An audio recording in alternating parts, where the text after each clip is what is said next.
ಆತ್ಮೀಯ ಕೇಳುಗರಿಗೆ ನಿಮ್ಮ ರಮಾಶ್ರೀ ನಾಡಿಗೇರ್ ಮಾಡುವ ನಮಸ್ಕಾರಗಳು. ರಮ್ಯ ಕಥಾಲೋಕಕ್ಕೆ ನಿಮಗೆಲ್ಲ ಸ್ವಾಗತ.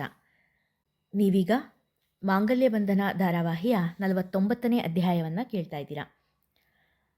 ಕಥೆ ಪ್ರಾರಂಭ ಮಾಡೋದಕ್ಕೂ ಮೊದಲು ಯಾರ್ಯಾರು ಇನ್ನೂ ಚಾನಲ್ನ ಸಬ್ಸ್ಕ್ರೈಬ್ ಮಾಡ್ಕೊಂಡಿಲ್ಲ ಅವರೆಲ್ಲ ದಯವಿಟ್ಟು ಚಾನಲ್ನ ಸಬ್ಸ್ಕ್ರೈಬ್ ಮಾಡ್ಕೊಳ್ಳಿ, ಕಥೆಯನ್ನು ಲೈಕ್ ಮಾಡಿ, ಶೇರ್ ಮಾಡಿ, ಪ್ರೋತ್ಸಾಹಿಸಿ. ಈಗ ಕಥೆಯ ಮುಂದಿನ ಭಾಗಕ್ಕೆ ಹೋಗೋಣ. ಭೂಮಿ, ಭೂಮಿ ಬಾ ಹೊರಗೆ, ಅವಳು ಹೋಗಾಯಿತು ಎಂದನು ಅನಿಲ. ಬಾಗಿಲು ತೆರೆದು ಬಂದ ಭೂಮಿ ಸೊಂಟದ ಮೇಲೆ ಕೈ ಇಟ್ಟು, ಏನು ಸರ್, ನಾನು ಬಜಾರಿನಾ ಎಂದು ಕೇಳಿದಳು ಅನಿಲ್ನ ಕಡೆ ನೋಡುತ್ತಾ. ಅಯ್ಯೋ ಇಲ್ವೇ ಮಾರಾಯ್ತಿ, ನಿನ್ನೇನು ಬಜಾರಿ ಎಂದು ನಾನು ಬದುಕೋದಕ್ಕಾಗತ್ತಾ? ಮಹಾಮಾತೆ ಶಾಂತಳಾಗು, ನಾಟಕೀಯವಾಗಿ ಹೇಳಿದಾಗ ನಗುತ್ತಾ ಬಂದ ಭೂಮಿ ಅನಿಲ್ನ ಭುಜದ ಮೇಲೆ ತಲೆ ಇಟ್ಟಳು. ಒಂದು ಗಳಿಗೆ ಮೌನವೇ ಅಲ್ಲಿ ರಾಜ್ಯಭಾರ ಮಾಡಿತ್ತು.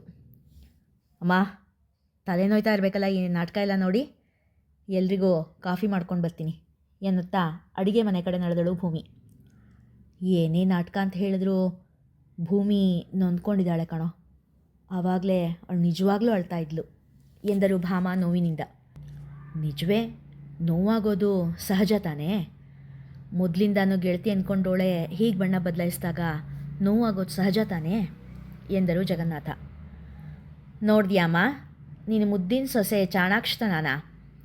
ನೀನು ನೋಡಿದ್ರೆ ಅವಳನ್ನು ತಲೆ ಮೇಲೆ ಇಟ್ಟು ಮೆರೆಸ್ತಾ ಇದ್ದೆ. ಇದು ನಮ್ಮೆಲ್ರಿಗೂ ಗೊತ್ತಾಗೋ ಮುಂಚೆನೇ ಅಜ್ಜ ಹಿಂಗೆ ಗೊತ್ತಾಗಿದೆ, ಅದಕ್ಕೆ ಅವರು ಆ ಹುಡುಗಿ ಬೇಡ ಅಂದಿದ್ದು ಎಂದ ಅನಿಲ. ಹ್ಞೂನಪ್ಪ, ನೋಡಿದೆ ನಿನ್ನ ಹೆಂಡತಿ ಬುದ್ಧಿವಂತಿಕೆನ ಎನ್ನುತ್ತಿದ್ದಂತೆ ಅನಿಲ, ಅಯ್ಯೋ ಅಮ್ಮ ಬಿಡ್ತು ಅನ್ನು, ನನ್ನ ಹೆಂಡತಿ ಅನ್ಬೇಡ, ಅಸ್ತು ದೇವತೆಗಳು ಅಸ್ತು ಅಂದ್ಬಿಟ್ರೆ ಕಷ್ಟ ಎಂದ. ಆದರೂ ಇಷ್ಟು ವರ್ಷ ನಮ್ಮ ಜೊತೆ ಇದ್ದರೂ ಅವಳ ಸ್ವಭಾವ ಏನು ಅನ್ನೋದು ನಮಗೆ ಯಾರಿಗೂ ತಿಳಿಲಿಲ್ಲ ನೋಡು. ಮಾವಯ್ಯ ಮಾತ್ರ ಅವಳು ಈ ಮನೆಗೆ ಬೇಡ ಅಂದಿದ್ದು. ಎಷ್ಟು ನಂಚ್ಕಾರ್ತಾಳೆ ನಮ್ಮ ಭೂಮಿ ಮೇಲೆ, ದೊಡ್ಡೋರು ಚಿಕ್ಕೋರು ಅನ್ನೋದು ಕೂಡ ಇಲ್ಲ ಎಂದರು ಭಾಮ ಸಣ್ಣ ನಿಟ್ಟುಸಿರು ಬಿಟ್ಟು. ಈಗ ಮುಂದೇನು ಮಾಡಬೇಕು ಅಂತಿದೆಯಾ? ಜಗನ್ನಾಥ ಅವರ ಪ್ರಶ್ನೆಗೆ ಒಂದು ಗಳಿಗೆ ಸುಮ್ಮನೆ ಕುಳಿತ ಅನಿಲ, ಭೂಮಿಗೆ ಮದುವೆ ಮಾಡಬೇಕು ಅಂತಿದ್ದೀನಿ ಎಂದ. ಅವಳು ಮದುವೆ ಅಷ್ಟು ಸುಲಭನಾ? ಮೊದಲು ಅವಳು ಒಪ್ಪಬೇಕು. ಅವಳು ಒಪ್ಪಿದ್ರೂ ಅವಳ ಸ್ಥಿತಿ ಗೊತ್ತಿದ್ದು ಮದುವೆ ಆಗೋಕ್ಕೆ ಯಾರು ಬರ್ತಾರೆ ಹೇಳು? ಕಣ್ಣಲ್ಲಿ ತುಳುಕಿದ ನೀರನ್ನು ಸರಿಗಿನ ಅಂಚಿನಿಂದ ಒರೆಸಿಕೊಂಡರು ಭಾಮ. ಅಮ್ಮ ಕಾಫಿ ಎನ್ನುತ್ತಾ ಬಂದ ಭೂಮಿಯ ದನಿಯ ಕೇಳಿ ಭಾಮ ಕಣ್ಣೀರು ಒರೆಸಿಕೊಂಡರು. ಎಲ್ಲರ ಕೈಗೂ ಒಂದೊಂದು ಕಪ್ ಕಾಫಿ ಕೊಟ್ಟು, ನಾನು ರೂಮಿಗೆ ಹೋಗ್ತೀನಿ ಎನ್ನುತ್ತಾ ತನ್ನ ಲೋಟ ಹಿಡಿದು ರೂಮಿನ ಕಡೆ ನಡೆದಳು.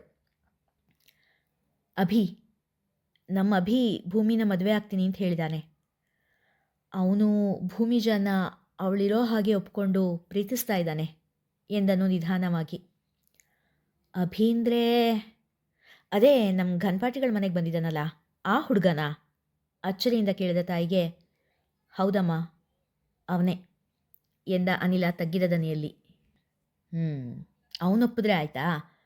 ಅವನ ತಂದೆ ತಾಯಿ ಯಾರೋ, ಅವ್ರ ಮನೋಭಾವ ಹೇಗೋ, ಇಷ್ಟು ಕೊರತೆ ಇರೋ ಹುಡುಗಿನ ಅವ್ರ ಸೊಸೆಯಾಗಿ ಮನೆ ತುಂಬಿಸ್ಕೊಳ್ಳೋಕ್ಕೆ ಒಪ್ತಾರೋ ಇಲ್ವೋ? ಅವರೆಲ್ಲ ಎಂಥ ಜನ ಅನ್ನೋದು ಕೂಡ ನಮಗೆ ಗೊತ್ತಿಲ್ವಲ್ಲ ಅನಿಲ. ಹೆತ್ತ ತಂದೆಯೇ ಯೋಚನೆ.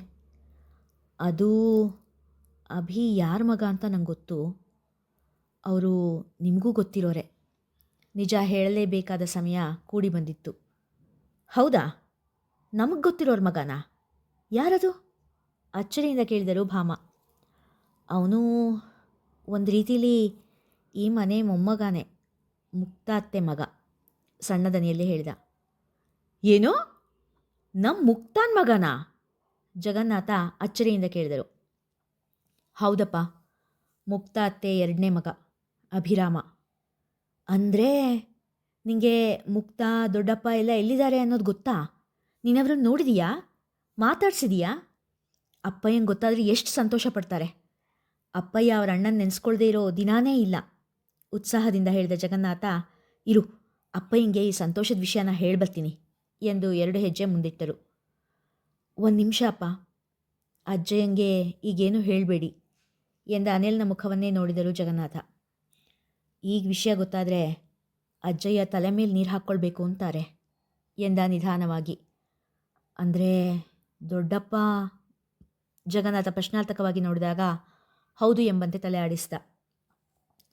ಒಂದೆರಡು ಗಳಿಗೆ ಸುಮ್ಮನಿದ್ದ ಜಗನ್ನಾಥ, ಮುಕ್ತಾ ಮದುವೆ ಆಗಿರೋದು ನಮ್ಮ ಜನರು ಹುಡುಗನ್ನೇನಾ ಎಂದು ಕೇಳಿದರು. ಹೌದಪ್ಪ, ಆದರೆ ಏನಾದರೆ? ಅವರಿಗೆ ಅಭಿಭೂಮಿ ಮದುವೆ ಬಗ್ಗೆ ಸಮಸ್ಯೆ ಇದೆಯಾ? ಇಲ್ಲವೆಂದು ಅಡ್ಡಡ್ಡ ತಲೆ ಆಡಿಸ್ತಾ ಅನಿಲ. ಮತ್ತೆ ಜಗನ್ನಾಥ್ ಅವರಿಗೆ ಮಗಳ ಭವಿಷ್ಯದ ಆತಂಕ. ಮುಕ್ತಾತ್ತೆ ಮದುವೆ ಆಗಿರೋದು ಜಾನತ್ತೆ ಗಂಡ ಕೋದಂಡರಾಮನ್ನ ಎಂದ ಹಿಂಜರಿಯುತ್ತ. ತಮ್ಮ ಪಕ್ಕದಲ್ಲೇ ದೊಡ್ಡದೊಂದು ಬಾಂಬ್ ಬಿದ್ದಂತೆ ಕುಸಿದು ಕುಳಿತರು ಭಾಮಾ ಜಗನ್ನಾಥ. ಸರ್, ಅವರೆಲ್ಲ ಇಂಡಿಯಾಗೆ ಹೋಗ್ತಾರಂತೆ. ಕೋದಂಡನ ಸೇವೆಗೆ ಬಂದಿದ್ದ ನರ್ಸ್ ಪ್ರಿನ್ಸ್ಗೆ ವಿಷಯ ತಿಳಿಸಿದಳು. ಅಯ್ಯೋ ಹೇಡಿಗಳು, ಓಡ್ ಹೋಗ್ತಾ ಇದ್ದಾರಾ ಎನ್ನುತ್ತಾ ಗಹಗಹಿಸಿ ನಕ್ಕನು ಪ್ರಿನ್ಸ್. ಹೋಗಲಿ, ಎಲ್ಲಿಗಾದರೂ ಹೋಗಲಿ, ಆದರೆ ನನ್ನ ಕೈಯಿಂದ ತಪ್ಪಿಸ್ಕೊಳ್ಳೋದಕ್ಕಾಗಲ್ಲ. ಅಜಯ್ ನನ್ನ ತಂದೆನ ಕಂಬಿ ಹಿಂದೆ ಕಳಿಸ್ದೆ ಅಲ್ವಾ? ಅವರು ಕತ್ಲೆ ಕೋಣೆಯಲ್ಲಿ ನರಳೋ ಹಾಗೆ ಮಾಡಿದೆ ಅಲ್ವಾ? ಈಗ ನೋಡು, ನಿನ್ನ ತಂದೆ ಈ ಭೂಮಿ ಮೇಲೇ ನರ್ಕ ನೋಡೋ ಹಾಗೆ ಮಾಡ್ತೀನಿ.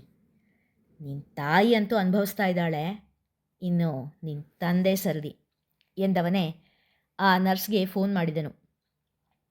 ನಾಳೆ ಬೆಳಿಗ್ಗೆ ಅವ್ರ ಮನೆಗೆ ಹೋಗೋ ಮೊದಲು ನನ್ನ ಹತ್ರ ಬಾ ಎಂದು ಆಜ್ಞೆ ಮಾಡಿದನು.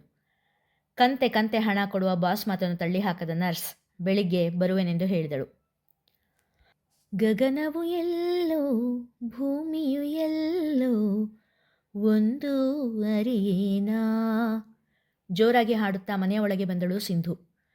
ಶ್ರೀಹರೇ ವಾಸುದೇವ ನಾರಾಯಣ ಎನ್ನುತ್ತಾ ದೇವರಿಗೆ ನಮಸ್ಕಾರ ಹಾಕುತ್ತಿದ್ದ ತಂದೆಯ ಮುಖ ನೋಡಿ ಅವಳ ಹಾಡು ತಟ್ಟೆಂದು ನಿಂತಿತು. ಲೇ ಇವಳೇ, ನಿನ್ನ ಮಗಳು ಮನೆಗೆ ಬಂದ್ಲು ನೋಡು. ಚಲ್ಲಾಗಿ ಹಾಡೋದು ಕುಣಿಯೋದು ಬಿಟ್ಟು ಸ್ವಲ್ಪ ಗಂಭೀರವಾಗಿರೋದಕ್ಕೆ ಹೇಳು. ಹೀಗೆ ಆಡ್ತಾ ಇದ್ದರೆ ಇವಳು ಮದುವೆ ಆದಾಗೇನೆ ಎಂದರು ವಾಮನಾಚಾರ್ಯರು. ಸಂಜೆ ಹೊತ್ತು ಯಾಕಿಂತ ಮಾತಾಡ್ತೀರಾ ಎನ್ನುತ್ತಾ ಬಂದ ಸಾವಿತ್ರಮ್ಮ ಸಿಂಧುವಿಗೆ ಸುಮ್ಮನಿರು ಎಂದು ಸನ್ನೆ ಮಾಡಿದರು. ಖುಷಿಯಿಂದ ಬಂದಿದ್ದ ಸಿಂಧುವಿಗೆ ತಂದೆಯ ಮಾತು ಬೇಸರ ಉಂಟು ಮಾಡಿತ್ತು. ಅಮ್ಮ, ಇನ್ನೊಂದೆರಡು ದಿನದಲ್ಲೇ ಅನಿಲನ ಮನೆಯಿಂದ ನಿಮಗೆ ಕರೆ ಬರುತ್ತೆ, ಮದುವೆ ಬಗ್ಗೆ ಮಾತುಕತೆ ಆಡೋಕ್ಕೆ. ನೋಡ್ತಾ ಇರು ಎಂದಳು ಜಂಬದಿಂದ. ಹೌದೇನೆ? ಯಾರು? ಅನಿಲನೇ ಈ ಮಾತು ಹೇಳಿದ್ನಾ? ಖುಷಿಯಿಂದ ಕೇಳಿದರು ಸಾವಿತ್ರಮ್ಮ. ಹ್ಞೂ, ಅನಿಲನೇ ಹೇಳಿದ್ದು ಸಿಂಧು ಎಂದಾಗ ಸಾವಿತ್ರಮ್ಮ ಮತ್ತು ವಾಮನಾಚಾರ್ಯ ಇಬ್ಬರು ದೇವರ ಪಟ ನೋಡಿ ಕೈ ಮುಗಿದರು. ತನ್ನ ರೂಮಿಗೆ ಬಂದ ಸಿಂಧು, ಈ ಭೂಮಿ ನನ್ನ ದಾರಿಯಿಂದ ಸರಿಸ್ಬೇಕಲ್ಲ. ಸರಿಯಾದ ಹೊತ್ತಲ್ಲೇ ಈ ಶಾಂತ ಅತ್ತೆ ಊರಿಗೆ ಹೋಗಿ ಕೂತಿದ್ದಾಳೆ. ಏನು ಮಾಡಲಿ? ಅವಳು ಮನೆಯಿಂದ ದೂರ ಹೋದರೆ ನಾನು ಅನಿಲನ ಜೊತೆ ನೆಮ್ಮದಿಯಾಗಿರ್ಬೋದು ಎಂದು ಸ್ವಲ್ಪ ಹೊತ್ತು ಯೋಚನೆ ಮಾಡಿದವಳು, ಇದೇ ಸರಿ ಎಂದು ಭೂಮಿಯ ವಿರುದ್ಧ ಯೋಜನೆ ಹೆಣೆಯಲು ಆರಂಭಿಸಿದಳು. ತುಳಸಿ ಪೂಜೆ ಮಾಡಲು ಬಂದ ಯಶೋಧ ಅಜ್ಜಿಯ ಕಾಲು ಬಾಗಿಲಲ್ಲಿ ನಿಂತವರ ಕಂಡು ಅಲ್ಲೇ ನಿಂತಿತು. ರಾಮು ಎನ್ನುತ್ತಾ ಬಾಗಿಲ ಬಳಿ ಬಂದವರು ಆಘಾತ ತಡೆಯಲಾರದೆ ಬೀಳುತ್ತಿದ್ದವರನ್ನು ಆಧರಿಸಿತ್ತು ಬಂದವರ ಜೊತೆ ನಿಂತಿದ್ದ ಭದ್ರಬಾಹುಗಳು. ತನ್ನ ಅತ್ತೆ ಇದನ್ನೇ ಕೇಳಿ ಹೊರಬಂದ ಜಾನಕಿ ಬಾಗಿಲಲ್ಲಿ ನಿಂತವರನ್ನು ಕಂಡು ಅಲ್ಲಿಯೇ ನಿಂತರು. ಬಾಗಿಲಲ್ಲಿ ನಿಂತವರನ್ನೇ ನೋಡುತ್ತಾ ನಿಂತ ಜಾನಮ್ಮನ ಕಡೆ ನೋಡಿ, ಜಾನಮ್ಮ, ಒಂದು ಲೋಟ ನೀರು. ಯಶೋದಜ್ಜಿಯನ್ನು ಆಧರಿಸಿ ನಿಂತ ಅಭಿ ಹೇಳಿದಾಗ, ತಂದೆ ಎಂದು ಹೇಳಿ ಬೇಗ ಬೇಗನೆ ನೀರು ತಂದರು.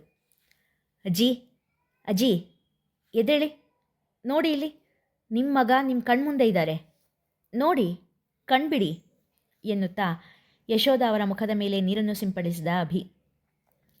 ಎಚ್ಚರಗೊಂಡ ಯಶೋಧ ತನ್ನ ಮುಂದೆ ಕುಳಿತಿದ್ದ ಮಗನ ಮುಖವನ್ನು ತಮ್ಮ ಕೈಯಿಂದ ಸವರಿದರು. ಅಮ್ಮ ಎಂಬ ಕರೆ ಕೇಳಿ ದುಃಖ ಉಕ್ಕಿ ಬಂತು. ಎಲ್ಲಿ ಹೋಗ್ಬಿಟ್ಟಿದ್ದೆ ರಾಮು? ಇಷ್ಟು ವರ್ಷ ಆದರೂ ಅಮ್ಮನ ನೆನಪು ಬರಲಿಲ್ವೇನೋ ಎನ್ನುತ್ತಾ ಅಳುತ್ತಿದ್ದ ತಾಯಿಯನ್ನು ಅಪ್ಪಿ ಸಂತೈಸಿದವ ಜಾನಕಿಯ ಕಡೆ ನೋಡಿ ತಾಯಿಯನ್ನು ಅಲ್ಲೇ ಬಿಟ್ಟು, ಅತ್ಗೆ ಎನ್ನುತ್ತಾ ಜಾನಮ್ಮನ ಕಾಲಿಗೆ ಎರಗಿದ. ಭಾರ್ಗವ, ಹೇಗಿದೆಯಪ್ಪ ಸ್ನೇಹದಿಂದ ಕೇಳಿದರು ಜಾನಕಿ. ನನ್ನನ್ನು ಕ್ಷಮಿಸಿ ಅತ್ಗೆ, ಮನೆಗೆ ಆಧಾರವಾಗಿರಬೇಕಾದೋನು ಮುಖ ತಪ್ಪಿಸ್ಕೊಂಡು ಓಡ್ ಹೋದೆ. ನನ್ನ ಜವಾಬ್ದಾರಿಯೆಲ್ಲ ನಿಮ್ಮೇಲೆ ಹೊರಿಸ್ದೆ ಎಂದು ಕಣ್ಣೀರು ಮಿಡಿದ. ದೇವಸ್ಥಾನದಿಂದ ಹಿಂದಿರುಗಿದ ಘನಪಾಠಿಗಳು ರಾಮು ಎಂದರು. ತಂದೆಯ ಕರಿ ಕೇಳಿ ಅವರ ಬಳಿ ಧಾವಿಸಿ ಬಂದ ಭಾರ್ಗವರಾಮ ಕಣ್ಣೀರಿನಿಂದ ಮಂಜಾಗಿದ್ದ ಕಣ್ಣುಗಳ ಒರೆಸಿಕೊಂಡು ಮತ್ತೆ ಮತ್ತೆ ಅವನನ್ನೇ ನೋಡಿದರು. ಎಲ್ಲಿ ಹೋಗ್ಬಿಟ್ಟಿದ್ದೆ ರಾಮು ಎಂದವರೇ ಅವನನ್ನು ಬಿಗಿಯಾಗಿ ಅಪ್ಪಿದರು ಘನಪಾಠಿಗಳು. ನನ್ನ ಕ್ಷಮಿಸ್ಬಿಡಿಯಪ್ಪ, ಜನದ ಮಾತಿಗೆ ಹೆದರಿ ನಿಮ್ಮನ್ನು ಬಿಟ್ಟು ಹೋಗ್ಬಿಟ್ಟೆ ಎಂದ ಕಣ್ಣೀರಿಡುತ್ತಾ. ಎಷ್ಟೋ ವರ್ಷದ ಮೇಲೆ ಕಂಡ ಮಗನ ಅಪ್ಪುಗೆಯಲ್ಲಿ ಕರಗಿದರು ಘನಪಾಟಿ ದಂಪತಿಗಳು. ಯಶೋದಜ್ಜಿ ಅವರಿಗಂತೂ ಮಗನನ್ನು ಎಷ್ಟು ನೋಡಿದರೂ ಸಾಲದು. ತುಸು ಆವೇಶ ಇಳಿದ ಮೇಲೆ ಘನಪಾಟಿಗಳು, ರಾಮು, ಜನ ಎಲ್ಲ ನೀನು ಸನ್ಯಾಸಿ ಆಗ್ಬಿಟ್ಟಿದೀಯ ಅಂತ ಮಾತಾಡ್ತಾ ಇದ್ರಲ್ಲೋ ಎಂದರು ಮಗನ ಮಾಮೂಲಿ ಬಟ್ಟೆ ನೋಡಿ. ಹೌದಪ್ಪ, ಸನ್ಯಾಸಿ ಆಗಬೇಕು ಅಂತಲೇ ಹೋದೆ. ಒಂದು ಮಠ ಕೂಡ ಸೇರಿದೆ. ಅಲ್ಲಿನ ಗುರುಗಳು ಸನ್ಯಾಸಿ ದೀಕ್ಷೆ ಕೊಡೋ ಮುಂಚೆ ಒಂದಿಷ್ಟು ತರಬೇತಿ ಪರೀಕ್ಷೆ ಎಲ್ಲ ಆಗಬೇಕು ಅಂದರು. ಆ ತರಬೇತಿಲಿ ನನಗೆ ಸನ್ಯಾಸಿ ಆಗೋಷ್ಟು ಪಕ್ವತೆ ದೃಢತೆ ಬಂದಿಲ್ಲ ಅನ್ನೋದು ನನಗೇ ತಿಳಿತು. ಹಾಗಾಗಿ ಸನ್ಯಾಸಿ ಆಗೋ ಯೋಚನೆ ಬಿಟ್ಟು ಅದೇ ಮಠದಲ್ಲಿ ಸಾಮಾನ್ಯ ಶಿಷ್ಯನಾಗಿ ಗುರುವಿನ ಸೇವಕನಾಗಿ ಇರೋಕ್ಕೆ ಶುರು ಮಾಡಿದೆ. ಒಂದಿಷ್ಟು ವರ್ಷ ಕಳೆದ ಮೇಲೆ ಗೃಹಸ್ಥನಾದೆ ಎಂದು ಮಾತು ನಿಲ್ಲಿಸಿದ. ಅಂದರೆ ನೀನು ಮದುವೆ ಮಾಡ್ಕೊಂಡ್ಯಾ? ಯಶೋದಜ್ಜಿ ಅಚ್ಚರಿಯಿಂದ ಕೇಳಿದರು. ಹೌದು ಎಂಬಂತೆ ಉದ್ದುದ್ದ ತಲೆ ಆಡಿಸಿದ ಭಾರ್ಗವರಾಮ. ಮತ್ತೆ ನಿನ್ನ ಹೆಂಡತಿಯಲ್ಲಿ? ಬಾಗಿಲ ಕಡೆ ಕಣ್ಣು ಹಾಯಿಸಿದರು.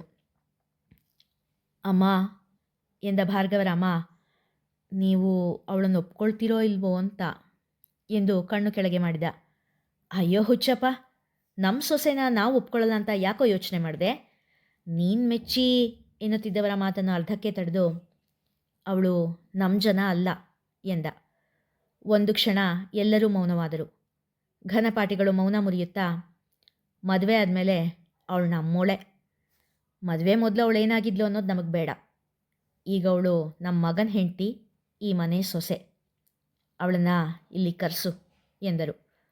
ಊರಿಗೆ ಬಂದಿದ್ದಾಳಪ್ಪ, ಇಲ್ಲೇ ರಾಮದೇವ್ರ ಗುಡಿಲಿದ್ದಾಳೆ, ಕರ್ಕೊಂಡು ಬರ್ತೀನಿ ಸಡಗರದಿಂದ ಹೇಳಿದ ಭಾರ್ಗವರಾಮ. ಇಲ್ಲಿಗೆ ಇಂದಿನ ಸಂಚಿಕೆ ಮುಗಿಯಿತು. ಮುಂದಿನ ಕಥೆ ಮುಂದಿನ ಸಂಚಿಕೆಯಲ್ಲಿ.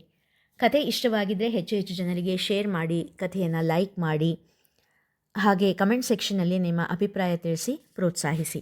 ಧನ್ಯವಾದಗಳು.